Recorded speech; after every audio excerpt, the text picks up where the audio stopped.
2 minutes mistake that destroyed my 8-year relationship. Sometimes it only takes a few minutes to ruin something you've built for years. Mine took just 2 minutes. 2 foolish, painful minutes that cost me everything I held dear. I was married to a good man for 8 beautiful years. We weren't perfect, but we were happy. We had 3 lovely children who were the center of our world.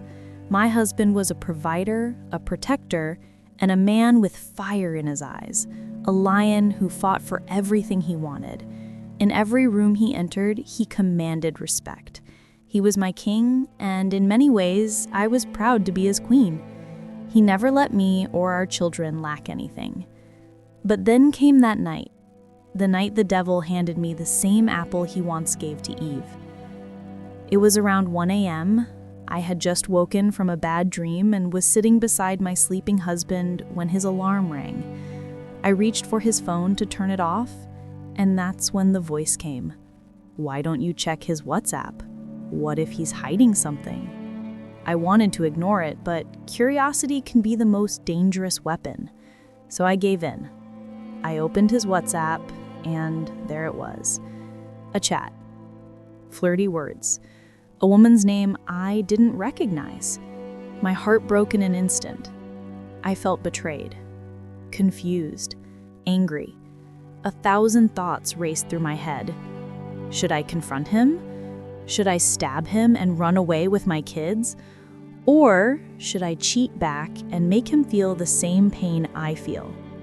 By morning, I couldn't even look into his eyes. He noticed my silence instantly. That's one thing about him. He was very observant.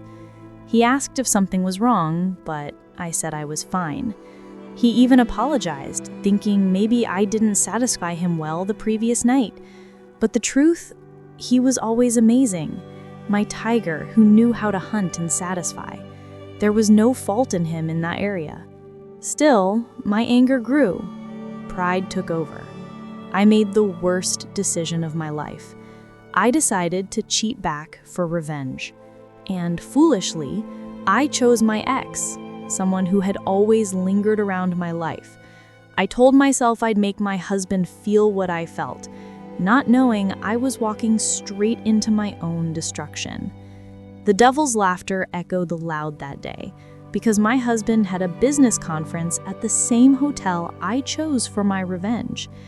He caught me, not in a text, not in a rumor, but physically coming out of a hotel room with another man. The ground could have swallowed me and I would have thanked it. The shame was unbearable. My husband didn't create a scene, he just drove off, and that silence hurt even more. When I got home, my legs were shaking. As I stepped inside, his words were waiting for me. "Go inside, pack your things, and leave my house." At that moment, everything cleared. The anger, the pride, the revenge, all gone. I fell to the floor, crying, begging, rolling in tears for forgiveness. Later, our family gathered to intervene. They wanted to help us settle it. He was asked to speak first, and for the first time in our 8 years of marriage, I saw tears in his eyes. He said, "Please, help me ask my wife what I did wrong to deserve this.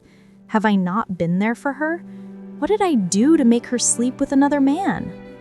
My heart broke into pieces.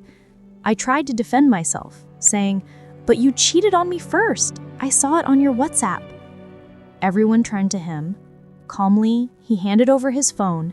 They told me to show them the messages.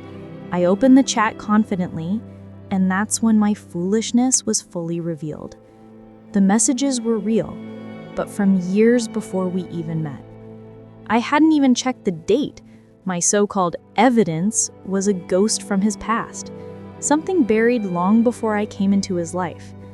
I destroyed my home over an illusion. The room went silent. I was shaking, humiliated, drowned in tears. Everyone looked at me with disappointment. Don't let the devil's whisper get into your head. And above all, never act without the full truth, because sometimes it only takes seconds to destroy a lifetime journey.